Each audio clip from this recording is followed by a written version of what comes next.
Sekarang Kel telah mendapatkan perisai tak terhancurkan. Dia berpikir tentang Choi Han yang adalah orang terkuat di sekitarnya saat itu. Setidaknya, perisai itu bisa menghentikan Choi Han yang menggunakan keahlian pedangnya sebanyak 2 kali.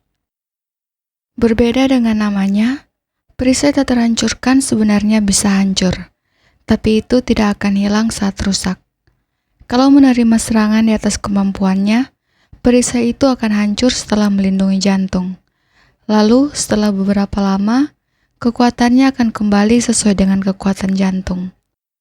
Jantung yang berdetak adalah sumber kekuatan dari perisai. Kel memegang dadanya dan merasakan jantungnya yang berdetak. Kalau jantungnya menjadi lebih kuat, perisainya pasti akan lebih kokoh. Karena itu, dia akan memperkuatnya dalam perjalanannya ke ibu kota. Setidaknya, dia akan membuat perisai itu bertahan selama 10 menit. Tidak, setidaknya 5 menit, meski manusia selevel Choi Han mencoba untuk membunuhnya. Kel mulai tersenyum. Dia mengulurkan tangan dan menyentuh perisai itu. Rasanya menyenangkan, tapi ada satu hal yang tidak dia suka. Perisai itu terasa terlalu suci, dan hal itu membebaninya. Tapi tidak masalah, karena dia berencana menyerahkan urusan bertarung pada orang lain. Jadi dia tidak akan terlalu sering menggunakan perisai itu. Kel mengembalikan perisai ke jantungnya dan berjalan pergi. Malangnya, dia terjebak hujan dan tempat itu dipenuhi kabut. Saat itulah suara kucing terdengar. Dia bisa melihat 2 pasang mata bulat berwarna emas. Kel mulai mengerutkan kening. Ada 2 anak kucing yang terlihat sangat menyedihkan dan basah kuyup oleh hujan. Mereka terus mengeong dan mendekati Kel, kemudian menggosokkan tubuh mereka di kakinya. Dia menghela nafas dan mulai berjalan lagi. Kedua anak kucing itu mengikutinya dari belakang. Makhluk-makhluk kecil itu entah bagaimana berhasil mengimbangi Kel, bahkan dengan kaki mereka yang pendek. Orang yang menyambut Kel di rumah adalah wakil kepala pelayan. Hans memasang ekspresi bingung dan tampak terkejut melihat mereka. Kel mendecakkan lidahnya lalu menyerahkan kucing-kucing itu ke tangan Hans. Hans yang memeluk anak kucing itu berkata mereka begitu lucu, manis, dan menggemaskan dengan wajah terpesona. Dia lalu meminta izin untuk merawatnya. Hans tersenyum kegirangan ketika mendengar Kel berkata lakukan apapun yang dia mau. Sebelum meninggalkan ruangan, Kel berbalik dan bilang kucing-kucing itu akan diam kalau diberi makan, dan mereka itu kakak adik. Kedua anak kucing itu tersentak. Mata emas mereka terbuka lebar saat mereka memandang Kel. Ketika Hans bertanya dengan bingung maksud kalimat itu, Kel bergerak kembali ke arah Hans.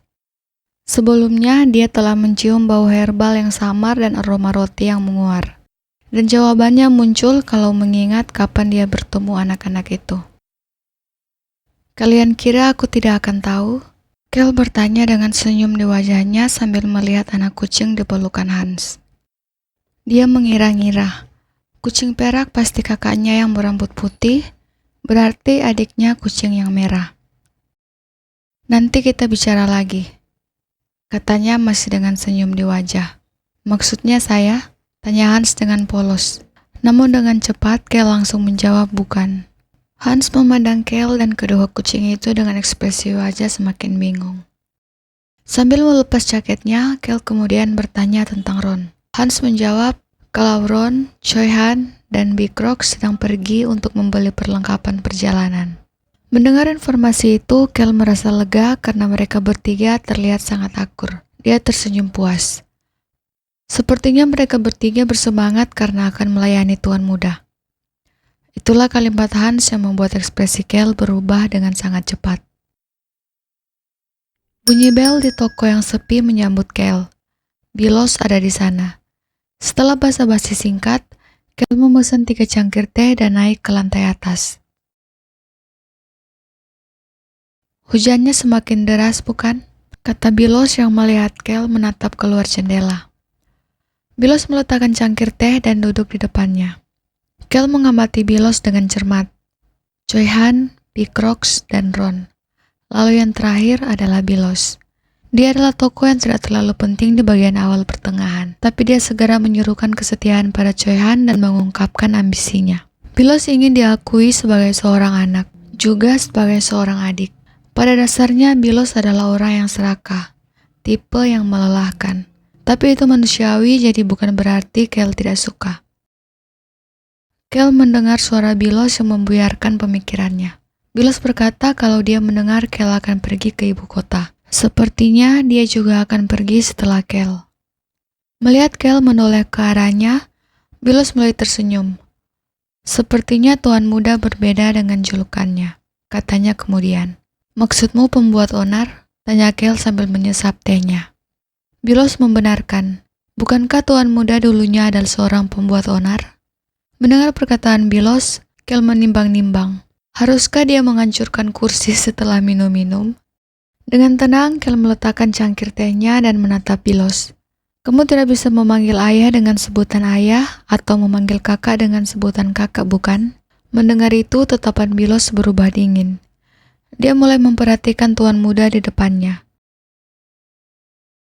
Kel memecah kesunyian itu dan mulai tersenyum ketika dia bertanya, "Akankah kamu terus menjadi anak haram? Apakah kamu puas dengan posisi itu?" Bilos merasakan tatapan tajam Kel. "Aku tahu kamu tidak akan puas." Kel bersandar di kursi dan melanjutkan dengan ekspresi yang seperti memikirkan masa lalu. "Aku sudah menjadi pembuat onar kira-kira selama 10 tahun, karena aku mulai sejak umur 8 tahun. Pada saat itu terdengar suara orang menaiki tangga.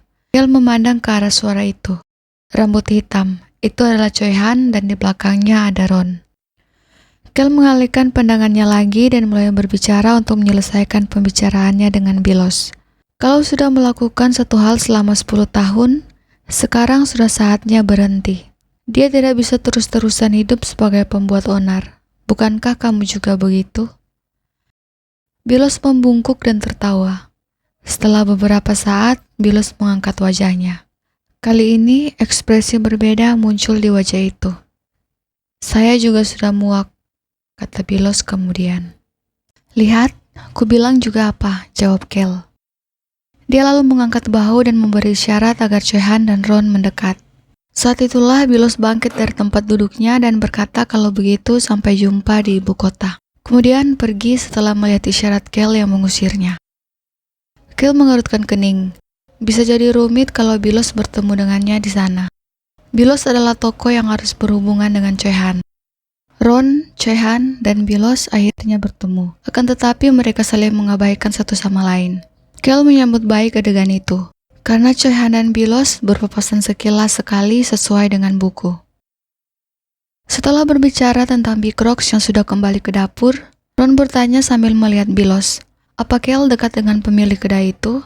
Kel mengangkat bahunya mendengar pertanyaan tak terduga, dan menjawab tidak. Kel penasaran kenapa Ron ingin tahu dengan hal-hal sepele, entah kalau orang lain. Tapi kalau orang tua satu itu yang bertanya, dia jadi gelisah. Dia lalu berhenti melihat ke arah Ron dan melakukan kontak mata dengan Choi Han. Sudah saya duga tidak ada yang bisa dipercaya dari rumor, kata Choi Han tiba-tiba. Orang ini ngomong apa lagi sih? Kel tidak mengerti apa maksud Choi Han berkata begitu. Jadi dia memilih untuk mengabaikannya. Saat itu Bilos membawakan 2 cangkir teh lain yang telah dipesan Kel sebelumnya. Setelah teh itu diletakkan di atas meja, Kel berkata dia telah memesankan teh khusus untuk Ron. Setiap pagi Ron selalu membawakannya, jadi dia pikir itu yang Ron sukai. Itu adalah teh lemon hangat. Kel dapat melihat wajah Ron tampak aneh dan merasakan kepuasan karena hal itu. Namun di balik kepuasan itu, Kel tiba-tiba merasakan hawa dingin di bagian belakang lehernya. Itu karena Ron peminum teh itu tanpa keluhan apapun. Terdengar suara cangkir teh yang diletakkan di atas meja dengan keras. Choi Han melirik Ron. Kenapa kau tidak minum dengan tenang saja? Katanya. Ron menatap Choi Han, tapi dia tidak mengatakan apa-apa. Setelah perseteruan sebelumnya, Big Rocks terus-terusan meminta duel dengan Choi Han. Lalu orang yang mengeluarkan bau darah itu berkata pada Big Rocks, sekarang aku akan menjadi pelindung, aku juga bisa melakukannya. Ron merasa kata-kata Choi Han itu menarik. Tapi di tempat ini, Ron mendengar perkataan yang lebih berharga. Itu adalah Kel yang berkata tidak bisa terus-terusan hidup sebagai pembuat onar. Tehnya sangat enak, suara Choi Han membuyarkan lamunannya. Kel menatap Choi Han dan Ron yang berada di depannya. Meski mereka saling berargumen, tetapi mereka tetap melakukan perjalanan bersama. Di dalam buku kelahiran pahlawan, Choi Han dan Ron dihubungkan dengan kontrak, tetapi saling menjaga batas masing-masing. Dan sekarang, meskipun situasinya sedikit menyimpang, setidaknya hubungan dasarnya nyaris sama, pikir Kel sambil meminum tehnya lagi. Agak sayang karena kondisi itu, tapi hidupnya lah yang paling penting. Dia tidak bisa hidup hanya sesuai dengan isi buku. Teh manis memang paling enak, kata Kel yang langsung dibenarkan oleh Choi Han dengan gembira. Berbeda dengan Ron yang hanya diam dengan wajah datar. Waktu minum teh untuk ketiga orang itu pun berakhir. Bilos mengantar kepergian Kel dengan berkata untuk datang kapanpun. Kedai tehnya akan selalu terbuka untuknya. Ron yang melihat Kel telah berjalan lebih dulu bergumam. Sepertinya bahkan ketidaksukaan pun bisa menciptakan kasih sayang. Dan sebuah suara menjawab dari sampingnya. Aku tidak ingin ketidaksukaanku padamu berubah menjadi kasih sayang. Bukan kau balas Ron setelah menghela nafas. Masih menatap punggung Kel, Ron berpikir kalau dia harus bilang pada Big Rocks untuk menyiapkan makanan yang disukai tuan mudanya yang manis itu selama perjalanan. Dia masihlah pembuat onar, tapi Ron tidak mau melanjutkan pemikiran itu dan mendecakkan lidahnya. Kel adalah anak manis yang menghibur ayahnya terlebih dulu pada saat ibunya meninggal. Di hari dia pulang dalam keadaan mabuk berat pun, dia tetap tidak pernah kasar pada keluarganya. Ron sudah terlalu lama mengawasi Kel. Sementara itu di luar, Kel menatap langit yang sudah cerah di depannya. Hujannya sudah berhenti. Kel kembali ke kamarnya dan menemukan 2 ekor anak kucing menatapnya. Mereka terlihat lebih bersinar dari sebelumnya. Harusnya dia membawa Choi Han karena dia sangat menyayangi hewan kecil. Tapi setelah dia ingat, sebelumnya Choi Han kembali ke kamarnya setelah berkata bahwa hatinya perlu menjadi lebih kuat jika ingin melindungi seseorang. Sejujurnya, Kel merasa sedikit kesal. Orang yang sudah kuat untuk apa menjadi kuat lagi? Kel menoleh saat Hans memanggilnya. Bukankah mereka menjadi lebih manis, imut, dan menggemaskan? Tapi mereka sangat jahat karena dia tidak diizinkan untuk mengelus mereka. Hans sedang berjongkok di samping anak-anak kucing itu. Ekspresinya begitu penuh kekaguman sehingga mengejutkan Kel dan Ron. Berbanding terbalik dengan anak-anak kucing di sampingnya yang menatapnya tanpa minat. Sekarang status Hans bahkan sudah lebih rendah daripada kucing. Kel memperhatikan kedua anak kucing itu. Mereka terlihat seperti kucing rumah. Entah apa yang telah Hans lakukan dalam waktu singkat. Akhirnya Hans pamit pada kucing-kucing itu. Sebelum benar-benar keluar, Hans berkata dengan gembira untuk memanggilnya kalau ada yang dibutuhkan para kucing. Setidaknya perawatan kuku atau menyisir bulu. Suara Hans masih terdengar bahkan setelah pintu tertutup. Ketika Kel pergi untuk mandi, Ron mendekati anak-anak kucing. Dia mengamati mereka sejenak dan berkata, "Kalian adalah anak-anak dari suku kucing ya, itu bagus. Yang warna perak kabut, mungkin yang merah adalah racun. Karena suku kucing adalah suku yang paling cepat dan tanggap, kalian bisa bermanfaat kalau dilatih dengan baik. Aku harus memberikan hadiah kecil untuk tuan muda yang manis." Ada senyumannya di wajah Ron ketika dia mengulurkan tangannya. "Apa kalian akan terus mengikutiku?" tanya Kel pada kedua anak kucing itu. Mereka lalu mendekati Kel dan mengusap-ngusapkan badannya di kakinya dengan senang, seolah sedang mengiyakan pertanyaan Kel. Sebenarnya Kel juga sudah memiliki rencana untuk mereka. "Kalau begitu, bayarlah makanan kalian," kata Kel. Anak-anak kucing itu segera merespon. "Jangan mengeong dan bicaralah bahasa manusia," kata Kel lagi. Anak kucing perak menyentuh kaki Kel dan mulai berbicara. Dia ingin makan daging. Dia juga masih lapar. Sementara anak kucing merah menambahkan kalau dia ingin makan kue. Kel menanggapi keduanya. Dia berkata akan memberi makanan yang banyak, jadi bayar makanan kalian. Dan begitulah 2 saudara kandung itu menjadi bagian dari keluarga Cohn-Henitus. 4 hari kemudian, Kel bergabung dengan keluarganya untuk sarapan. Konderut memandangnya dan mulai berbicara. Sepertinya Kel tidak gugup meskipun hari itu dia akan meninggalkan wilayah. Alih-alih menjawab pertanyaan ayahnya, Kel hanya menyuapkan daging ke dalam mulutnya sambil berpikir. Menurut cerita aslinya, ketika hujan turun kemarin, dia seharusnya dipukuli oleh Choi Han sampai babak belur. Tapi tentu saja itu tidak terjadi. Kel tersenyum. Ditambah lagi, setelah dia mendapat perisai tak terhancurkan, dia selalu merasa perisai sedang melindunginya. Meskipun dia mengusik orang seperti Ron atau Big Rocks, dia bisa bertahan sekali. Kel melihat sarapan yang lebih mewah dari sebelumnya dan bertanya pada ayahnya, kenapa pendampingnya malah bertambah padahal dia meminta untuk dikurangi. Untuk beberapa alasan, Kondero terlihat ragu-ragu untuk menjawab. Pada saat itu suara orang lain menyalah percakapan mereka. Aku yang melakukannya. Itu adalah Violan, ibu tirinya. Bukankah mereka tidak boleh membiarkan keluarganya terlihat kekurangan orang dengan membawa pendamping sesedikit itu? Lanjutnya. Violan memegang gelas anggurnya dan melihat ke arah Kel sebelum berbicara lagi. Itu bukan berarti kamu belum cukup mampu. Orang-orang khususnya para bangsawan sangat peduli pada penampilan luar. Kel yang menatap Violan masih belum berkata apa-apa. Kel pernah mendengar Violan merupakan anak perempuan tertua dari keluarga baron yang miskin bermimpi untuk menjadi ketua guild. Wawasannya jadi terbuka ketika menjual barang mewah dengan bangsawan sebagai targetnya. Lalu setelah datang ke wilayah kekuasaan Enitsus, dia mendalami seni memahat. Kemudian dia bertemu dengan Kondero dan jatuh cinta padanya. Pada saat ini dia menjadi pusat dari bisnis kebudayaan di wilayah itu. Wanita itu memiliki kepercayaan diri yang kuat atas kehidupannya, dan juga punya kebanggaan yang tinggi atas keluarga tempat dia tinggal sekarang. Violan yang mungkin mengetahui Kel mengamatinya, kemudian melanjutkan tanpa mengubah ekspresi. Banyak orang yang berpikir bahwa semuanya terlihat dari penampilan luar, katanya. Setelah mendengar itu pun, Kel masih diam. Pada akhirnya, Violan menyuruhnya untuk membawa pendamping yang banyak. Sebenarnya dia juga nyaman membawa banyak pendamping. Sekarang, bahkan mengganti baju pun dia tidak nyaman tanpa pelayan. Tapi, nanti akan ada naga hitam gila yang mengamuk. Kalau naga gila itu tidak dilepaskan terlebih dahulu, dia tidak tahu berapa banyak orang yang akan mati. Dia tidak peduli dengan orang asing, tapi dia tidak mau melihat mereka mati di depannya. Dia juga tidak mau bertanggung jawab atas orang yang terluka karena kejadian itu. Sejak kecil, dia sudah bertanggung jawab atas hidupnya sendiri. Jadi dia tahu betapa menakutkan dan beratnya bertanggung jawab atas kehidupan orang lain. Seni adalah cerminan dari hati. Akhirnya Kel berbicara.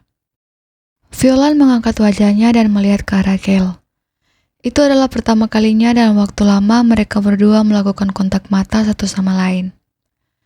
Kau tahu ungkapan itu ya, ucap Violan. Kel membenarkan. Pahatan tidak dibuat dari sesuatu yang dilihat.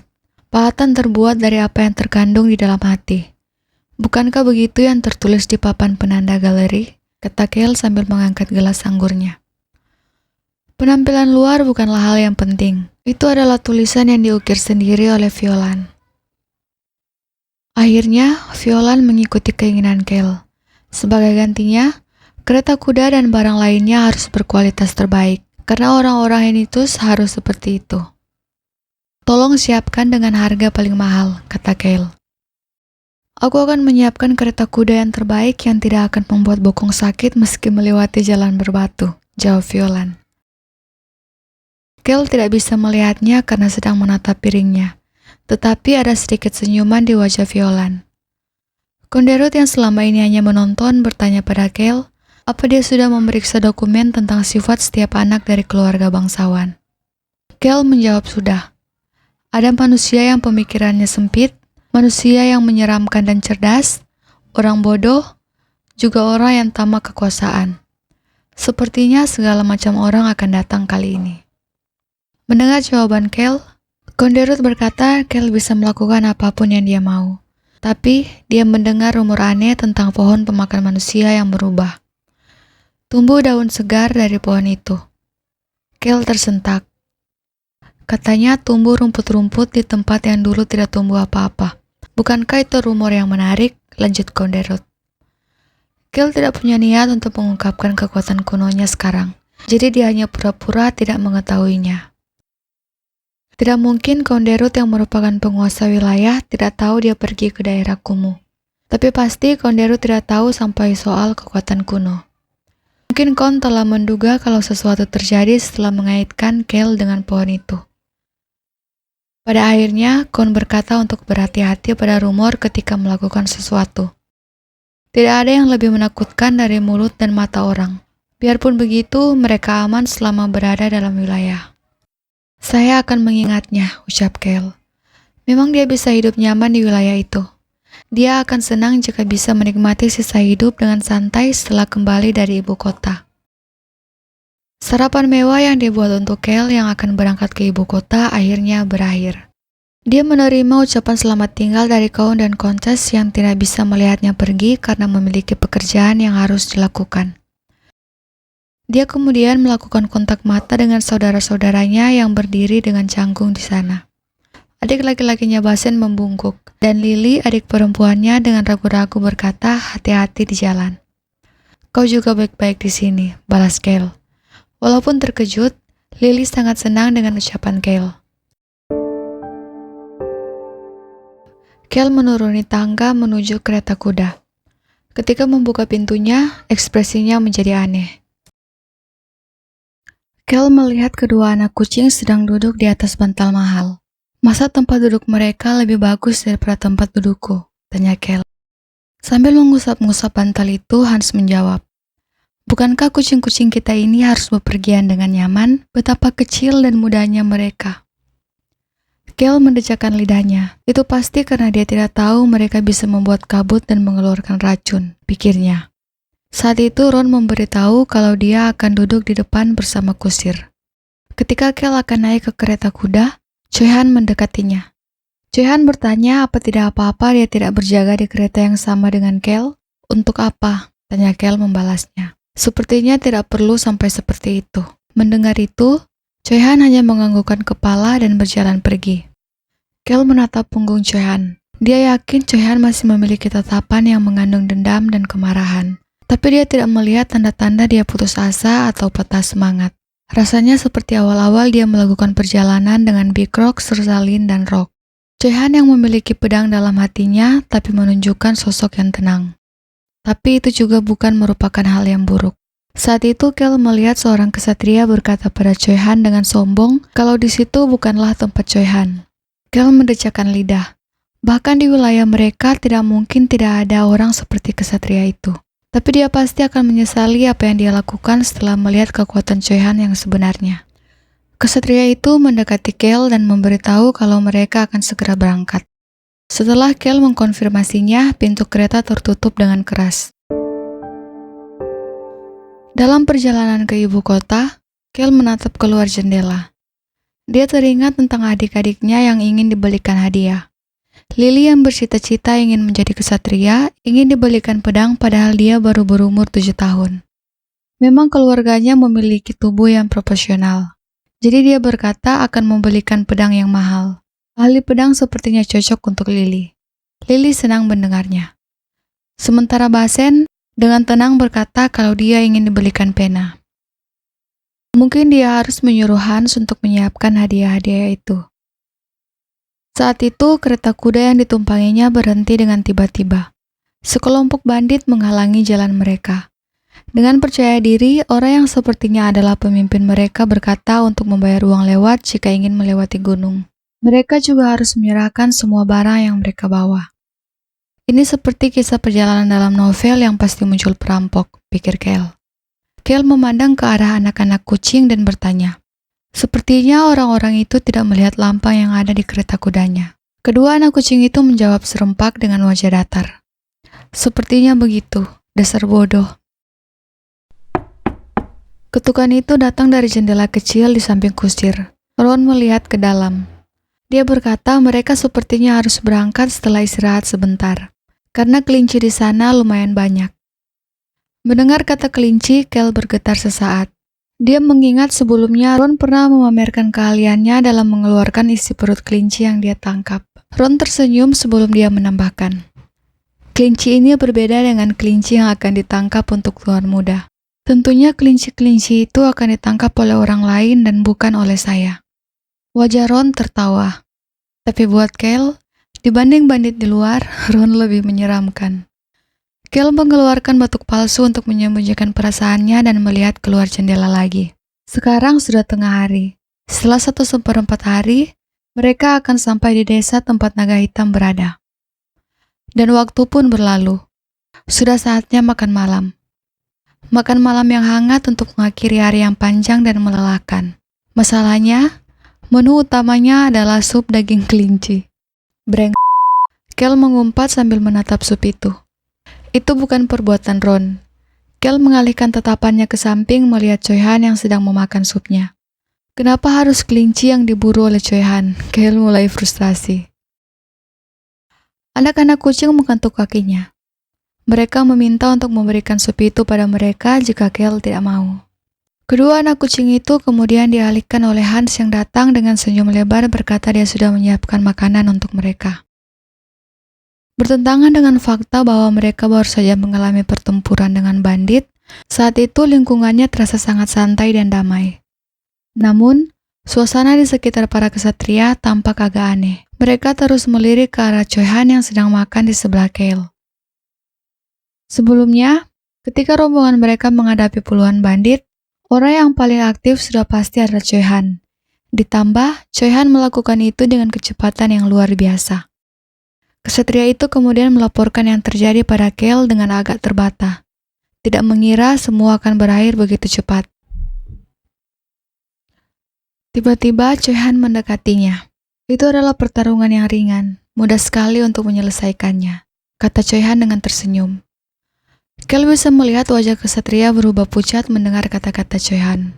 Kel menyeringai. Choi Han adalah orang yang mengalahkan anak God. Tidak mungkin dia membiarkan dirinya diremehkan begitu saja. Apa Anda tidak nafsu makan? Perasaan Kel menjadi buruk dengan cepat.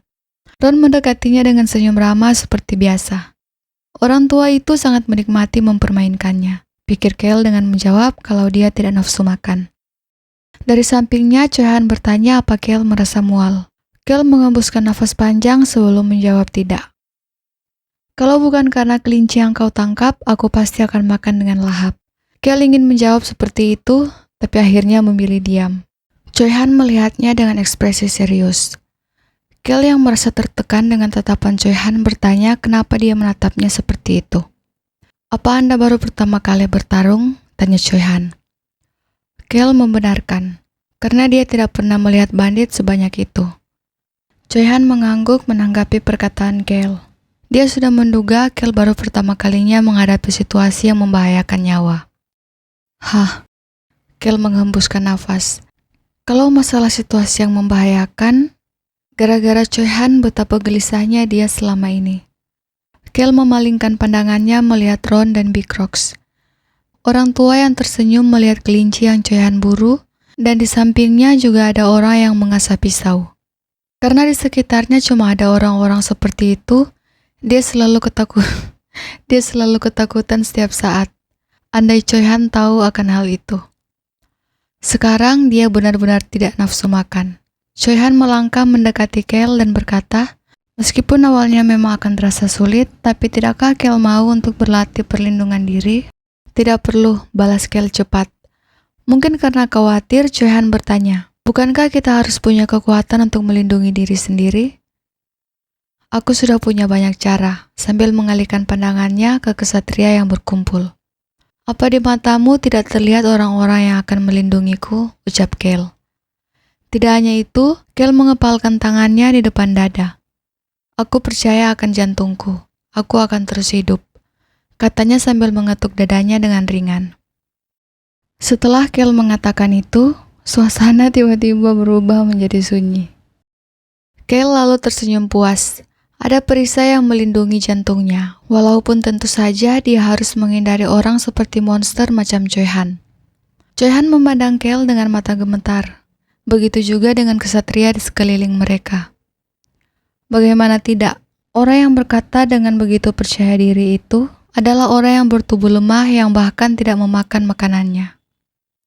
Saat itu anak-anak kucing mendekati Kel dan bermain dengan kakinya. Tiba-tiba Choi Han berbalik dan bilang dia harus pergi untuk berlatih pedang. Rasanya dia harus menjadi lebih kuat. Gale melihat Choi Han yang menjauh. Kalau jadi lebih kuat, apa dia berencana menghancurkan planet sekalian? Orang yang mengerikan, pikir Gale. Saat itu, Big Rocks mendekatinya dengan hidangan baru. Gale menerimanya dan berterima kasih. Dia senang melihat itu adalah daging sapi berkualitas tinggi. Dari samping, Ron menyarankan teh lemon ketika Gale tidak nafsu makan. Dan tentu saja Gale mengabaikannya. Suara dari kesatria yang akan mulai latihan mencuri perhatiannya. Mereka sepertinya terpengaruh oleh Choi Han, pikirnya.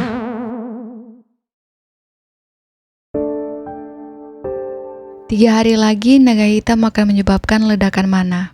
Tempat itu adalah wilayah kekuasaan Viscount yang terletak di sebelah wilayah kekuasaan Count Henitus. Di kaki gunung yang ada di sebelah kanan desa, terdapat villa milik keluarga Viscount. Dan di gua yang ada di belakang gunung, terdapat seekor naga hitam yang dikurung. Meski katanya villa itu milik keluarga Viscount, tapi nyatanya mereka bisa disebut anjing dari Marquis Tan. Ada anak laki-laki kedua dari keluarga Marquis Tan yang membuat kakaknya menjadi cacat dan naik ke posisi pewaris. Dia adalah Fenion. Villa itu juga didatangi oleh psikopat gila itu. Padahal kalau psikopat itu tidak menyiksa naga untuk melepas stres, daerah itu tidak akan terjadi hal yang berbahaya. Hans tersentak saat Gale mendecakkan lidah, dan dengan cepat mulai berbicara. Tuan muda pasti lelah, jadi dia akan segera pergi bersama Choi Han untuk mencari penginapan. Terserah, kata Gale. Saya akan segera kembali, jawab Hans sebelum keluar dari kereta kuda. Gale melihat Choi Han yang sedang berbicara dengan Hans di luar dan memanggilnya. Cepat pergi dan segeralah kembali, kata Gale yang disambut dengan ekspresi bahagia Choi Han. Saya akan segera kembali, jawab pria berambut hitam itu. Gale merasa reaksi Choi Han membuat perasaannya jadi aneh. Rasanya canggung seperti sedang memberikan apel beracun dengan tangan berkeringat. Dia melihat kereta kuda melaju dan seorang pria tua yang tidak bisa menghindarinya. Dia juga bisa melihat Choi Han berlari dan menyelamatkan lelaki tua itu. Ini sangat klise, pikir Gale setelah melihat adegan itu. Ada bendera yang berkibar di atas kereta tadi. Gale turun dari kereta. Sepertinya dia tidak mempunyai pilihan selain menuju acara klise itu. Di belakangnya, Ron dan kesatria mengikuti Gale.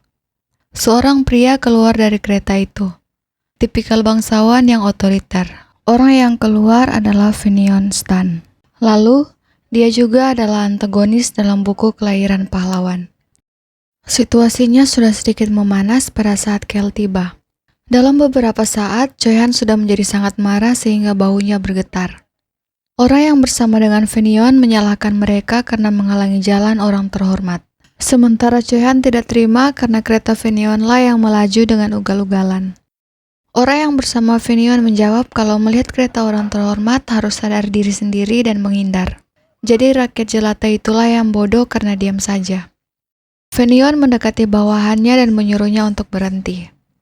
Hans yang melihat kejadian itu berbisik pada Gale kalau sepertinya Choi Han terlalu menggebu-gebu. Gale meletakkan tangannya di bahu Choi Han dan menyuruhnya untuk berhenti juga. Choi Han yang masih marah berkata, bagaimana bisa dibiarkan begitu saja? Karena kereta Fenion bisa lewat arah lain, tapi tidak melakukannya dan bisa membuat orang lain terluka. Tenanglah, kata Gale dengan ekspresi serius. Gale mengalihkan pandangannya untuk melihat Fenion Stan. Hal yang menarik perhatiannya adalah noda darah di lengan baju Fenion. Sepertinya terciprat darah saat sedang menonton naga hitam disiksa, pikir Gale. Fenion mendekati Gale dan menyapanya. Dia bertanya apa Gale dari keluarga Count Henitus. Gale membenarkan perkataan Fenion. Seperti yang diharapkan, Fenion mengenalinya. Keparat gila. Kalimat yang diucapkan Gale dalam hatinya.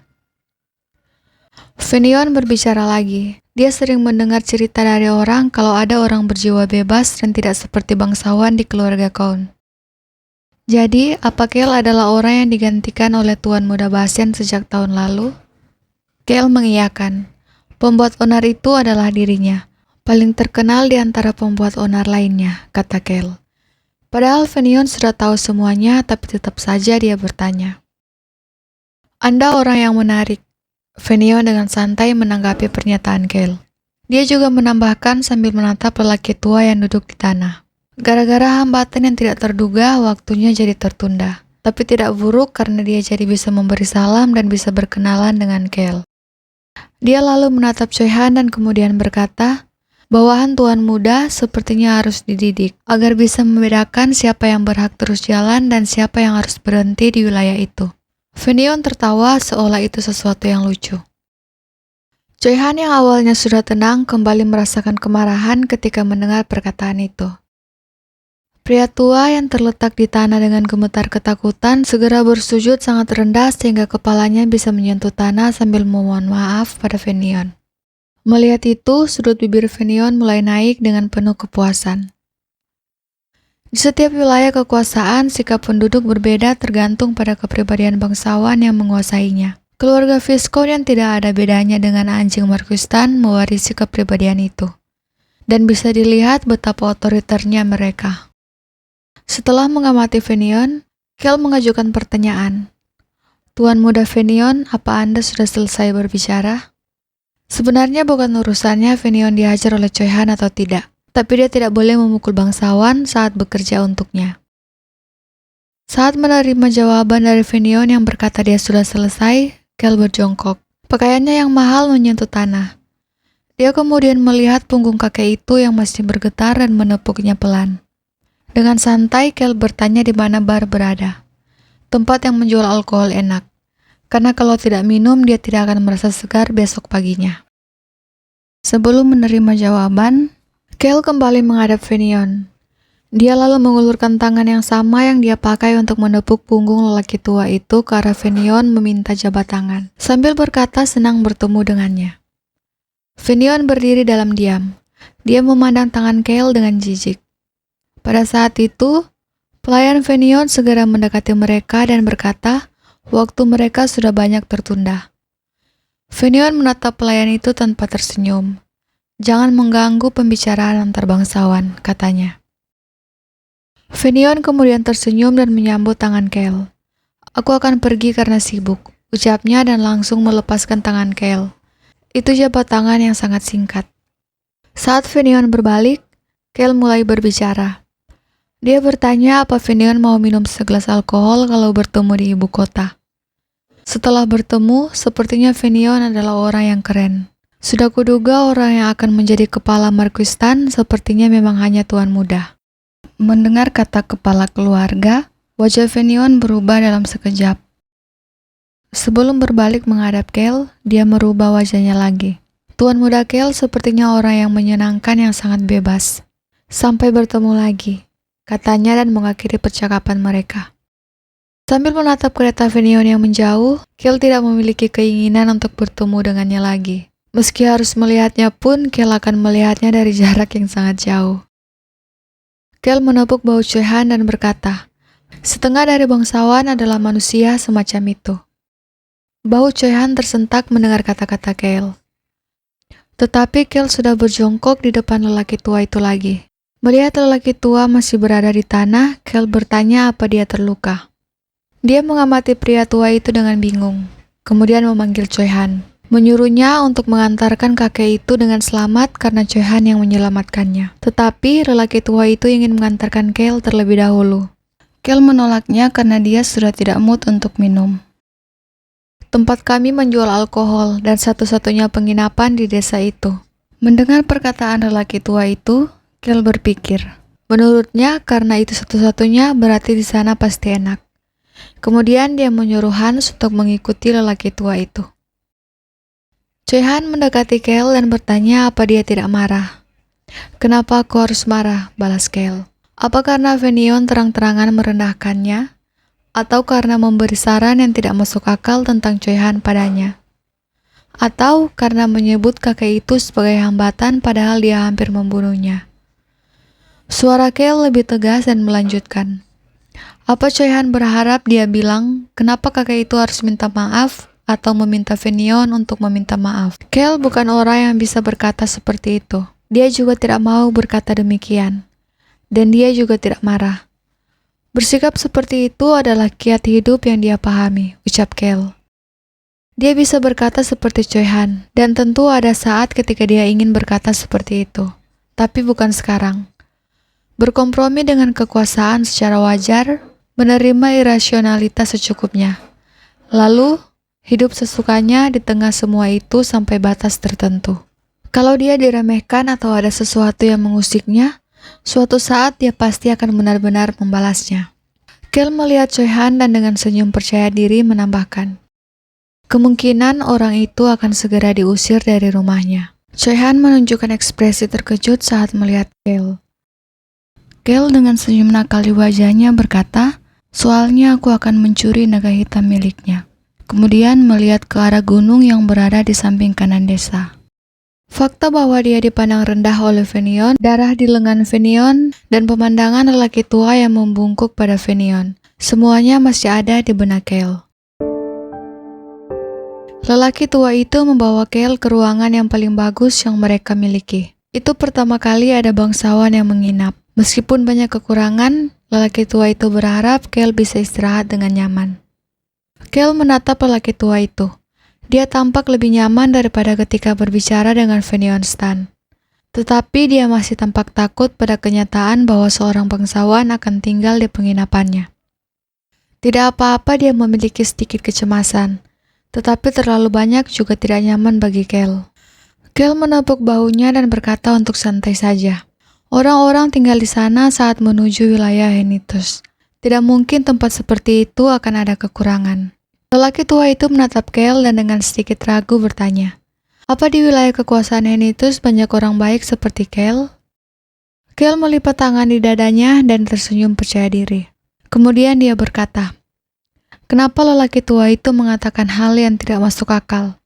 Aku adalah pembuat onar paling bermasalah di wilayah Henitus. Semua orang di sana memiliki kepribadian lebih baik daripada dirinya. Lelaki tua itu menghela nafas, dan kedua kucing hanya menggelengkan kepala. Kel selanjutnya menyuruhnya untuk pergi dan kembali bekerja. Melihat kakek itu membungkuk 90 derajat, Kel bertanya-tanya. Mungkin dia tidak tahu artinya bersikap santai. Masuklah, kata Kel setelah mendengar ketukan itu. Hans masuk dan membawakan kotak yang diminta Kel. Melihat Hans yang terus menatap kotak itu, sepertinya dia sangat penasaran apa isinya. Kel dengan santai berkomentar saat melihat Hans. Bukankah seorang pelayan tidak boleh berekspresi? Dan dengan percaya diri Hans menjawab, menunjukkan semuanya kepada majikan yang dilayani adalah salah satu sikap pelayan yang baik. Lucu, balas Kel datar. Saya memang sedikit lucu, Hans menjawab dengan senang. Keluar, kata Kel masih dengan wajah datarnya. Sebelum meninggalkan ruangan, Hans memastikan kalau benar mereka akan istirahat selama 3 hari. Kel membenarkan dan menyuruh Hans untuk mengurusnya. Selain Ron, sepertinya Hans yang paling tidak segan padanya. Meski takut, tapi dia tidak segan. Sudah dia duga Hans orang yang bernyali besar, pikir Kel sambil menyentuh kotak itu. Anak-anak kucing mendekat dengan penasaran sambil mengendus ke arah kotak. Metode membuka kotak dengan kunci sihir itu sederhana. Sidik jari Kel. Itulah satu-satunya kunci yang bisa membuka kotak khusus itu. Kel meletakkan jari telunjuknya di tengah segel sihir. Dan kotak itu pun terbuka. Untuk menyelamatkan anak yang malang, lalu untuk memberi pelajaran pada orang yang kurang ajar. Dan juga barang yang bisa membantu agar dia tidak terluka, kata Kel sambil melihat isi kotak itu dengan puas. Dia mengingat percakapannya dengan Bilos sebelum pergi. Bilos bertanya di mana Kel akan menggunakan barang-barang itu. Kel berkata kalau dia tidak punya alasan untuk menjelaskannya pada Bilos. Bilos mengerti, tapi butuh biaya yang banyak kalau Kel ingin membelinya. Karena itu, Kel bertanya untuk menyewanya saja. Dan Bilos menyetujuinya jika itu Kel. Tapi 2 di antaranya tidak bisa dipinjam oleh orang biasa. Jadi Bilos meminjamnya atas namanya sendiri. Karena itu, Kel harus bertemu dengannya di ibu kota untuk mengembalikannya. Kel menyetujui syarat itu. Kel mengambil salah satu item di dalam kotak. Itu adalah bola hitam dengan banyak simbol terukir di atasnya. Anak kucing perak bertanya apa itu. Ini adalah alat pengganggu alur mana. Harganya 100 juta galon. Hanya dengan menyewanya dia mengeluarkan 20 juta galon. Kedua anak kucing terkesiap dan menjauh dari bola mahal itu. Itu adalah item yang bisa merusak semua alat perekam gambar dalam radius sebesar sebuah gunung. Tapi perlu dipasang sehari sebelumnya. Lalu, waktu bertahannya selama 40 menit. Meski harganya mahal untuk sebuah kelereng, Kel suka karena tahan lama dan tidak mudah hancur. Dia tersenyum puas dan melemparkan bola itu ke arah anak kucing. Kel kemudian bertanya, apa mereka berdua tahu cara membaca peta? Anak kucing perak menjawab tentu saja mereka tahu. Dulu, mereka adalah pewaris suku kucing kabut. Lalu anak kucing merah membenarkan perkataan kakaknya. Kel mengeluarkan peta dan membukanya di depan anak-anak kucing. Dia menunjuk ke gunung yang ada dekat desa yang mereka tinggali. Di arah timur gunung ada sebuah villa yang dijaga kesatria. Mereka tidak boleh ke sana agar tidak ketahuan. Di belakang villa itu ada gua dan mereka akan melepaskan anak yang disiksa dalam gua itu. Anak kucing merah yang bernama Hong bertanya tentang anak yang dimaksud.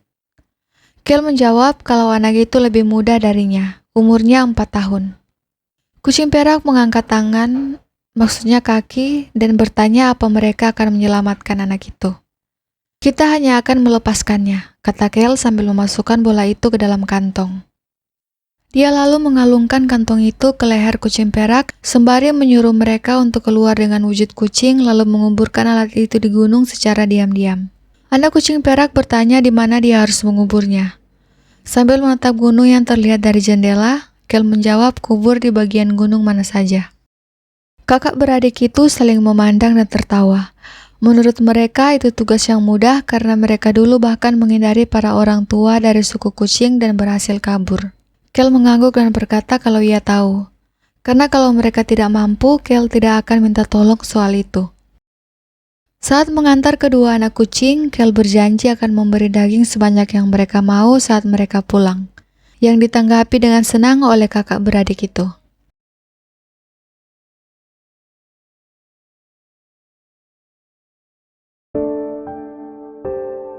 Keesokan harinya, Kel menyesap tehnya. Setelah terus-terusan minum teh lemon, sekarang rasanya enak juga, pikir Kel.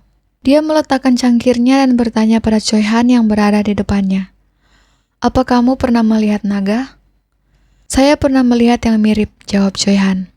Kel berpikir, mungkin yang dimaksud Choi Han adalah para monster yang hidup di hutan kegelapan. Kel kemudian bertanya bagaimana menurut Choi Han. Choi Han berkata, dari penampilan dan keganasan terlihat seperti monster. Kel menanggapi perkataan Choi Han itu. Kalau begitu, kau bahkan belum pernah melihat makhluk yang mirip naga. Choi Han menatapnya dengan rasa ingin tahu dan Kel melanjutkan. Naga itu seperti manusia. Naga, suku siluman, dwarf, dan elf. Mereka semua seperti manusia, karena memiliki perasaan dan kehidupan. Tetapi, bagaimana jika makhluk seperti itu sejak lahir jatuh ke dalam kegelapan tanpa mereka sadari? Tanpa mengetahui apa itu sinar matahari, dia hanya hidup bergantung pada cahaya api dalam kegelapan. Tahukah Choi Han bagaimana rasanya hidup seperti itu? Dia dipaksa menjadi makhluk tanpa rasionalitas. Dia tidak punya keluarga, juga harus bertahan dari kesepian dan tidak bisa bersandar pada apapun. Tangan Choi Han terkepal di bawah meja. Pembuluh darahnya mungkin akan terlihat jika dia tidak memakai sarung tangan. Kel tidak tahu tentang ini dan melanjutkan. Dia hanya menjalani kehidupan penuh penderitaan hingga sekarat karena siksaan yang diterimanya tiap hari. Ekspresi Choi Han menjadi menyeramkan. Ada kemarahan di matanya. Kel tahu Choi Han akan bereaksi seperti itu. Tidak mungkin orang sebaik Choi Han tidak marah setelah mendengar cerita seperti itu. Kel menyesap tehnya lagi sebelum melanjutkan ceritanya. Lalu, makhluk seperti itu ada di dekat sini, kata Kel yang disambut keheningan singkat. Dia tidak tahu apa yang dipikirkan Choi Han, tapi seluruh tubuhnya dikelilingi aura hitam. Beberapa saat berlalu dan Choi Han bertanya, apa Kel akan memeliharanya setelah menyelamatkannya? Kamu gila, balas Kel cepat, yang membuat Choi Han kaget. Kenapa juga dipelihara, ucap Kel balik bertanya. Kel berpikir naga yang tumbuh dalam siksaan manusia tidak mungkin berkata, tolong pelihara aku. Dia pasti penuh dengan ketidakpercayaan dan kebencian terhadap manusia.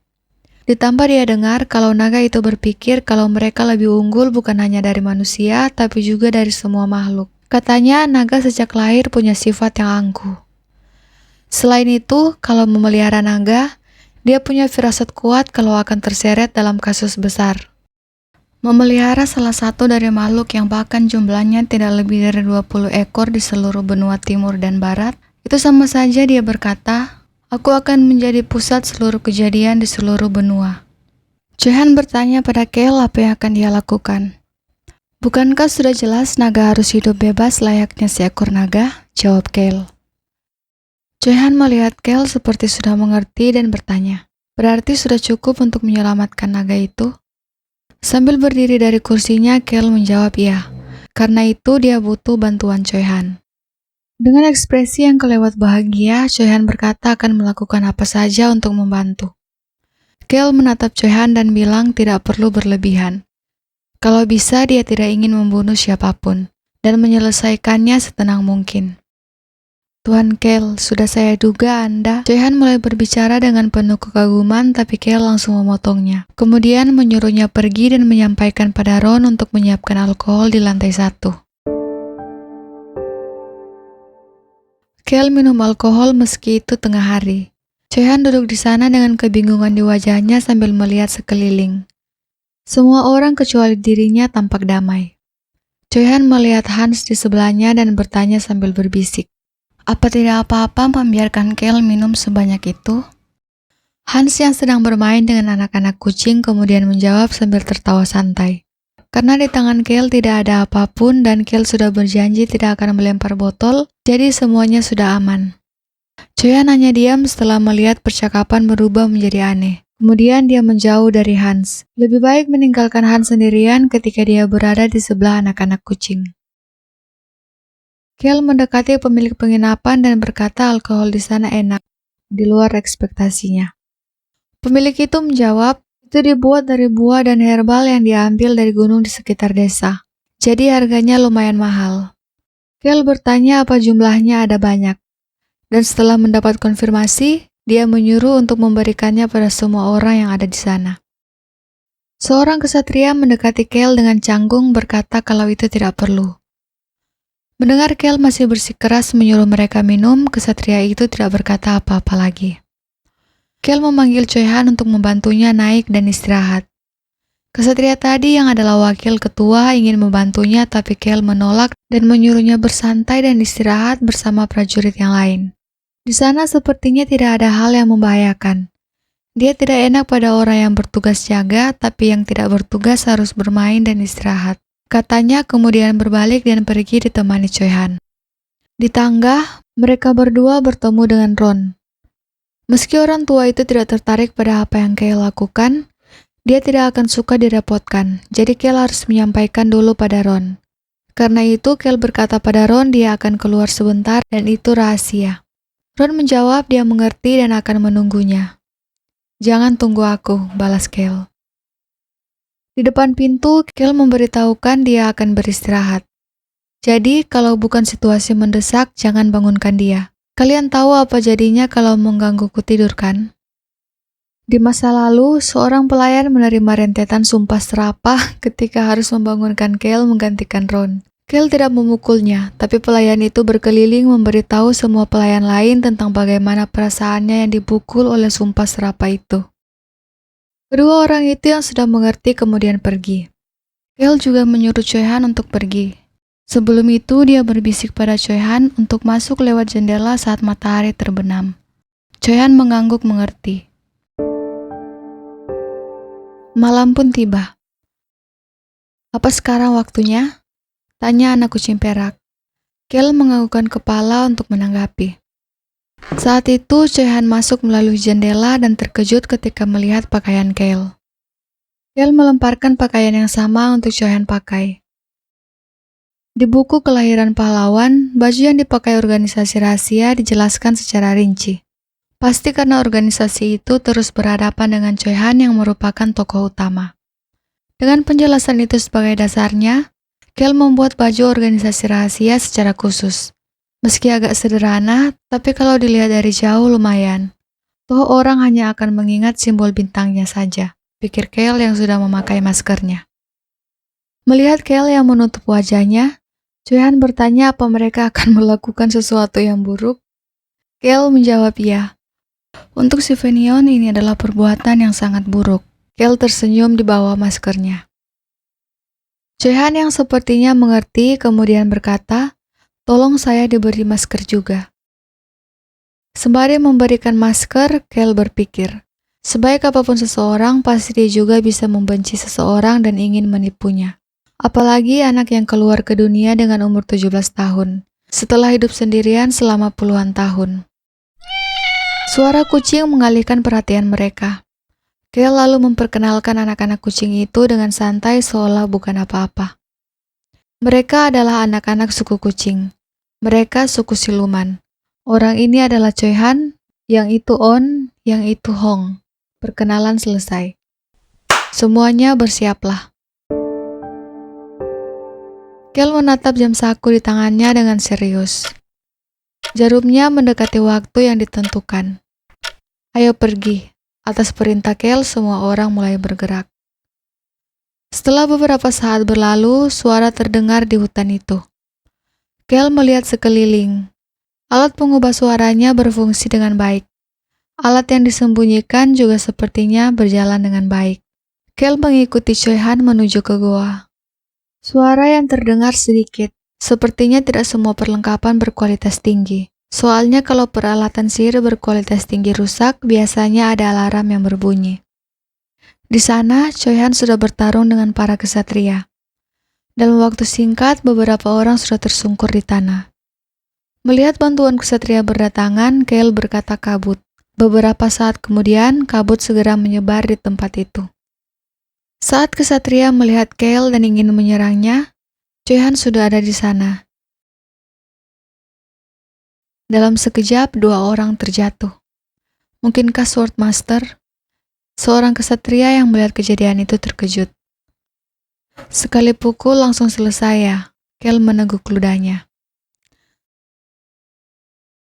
Setelah mendapatkan kesempatan, Kel segera memasuki goa. Sementara Choi Han menahan para kesatria. Tidak ada yang boleh lewat, ucap Choi Han dengan wajah mengancam. Sementara itu di dalam goa, Kel melihat seseorang yang sedang berteriak-teriak tidak sabar karena bola kristal sihirnya tidak berfungsi. Orang itu berbalik untuk menatap Kel. Dia terlihat gemetar hebat karena takut. "Siapa kau?" tanyanya pada Kel dan menyuruhnya jangan mendekat. "Ya, sudah pasti takut. Karena Fenion menanamkan alat peledak di dalam si penyiksa untuk berjaga-jaga kalau ada penyusup. Kalau si penyiksa meledak di sana, Kel juga akan ikut meledak bersama dengan goa itu. Karena itu, Kel segera berhenti untuk mendekati si penyiksa. Saat itulah racun mengelilingi si penyiksa dan dia langsung tak sadarkan diri setelah menghirupnya. Kel lalu mengambil sebuah kunci yang ada pada si penyiksa itu tanpa kesulitan. "Kerja bagus," katanya pada kedua anak kucing. Kel dan kedua anak kucing itu berjalan lebih jauh memasuki gua. Dia lalu berhenti di depan sebuah penjara. Aroma darah menguar dari sana. Dengan perlahan, Kel berjalan mendekati pintu penjara itu. Dengan itu dia dapat melihat lebih jelas seekor naga dengan darah dan luka di sekujur tubuh kecilnya.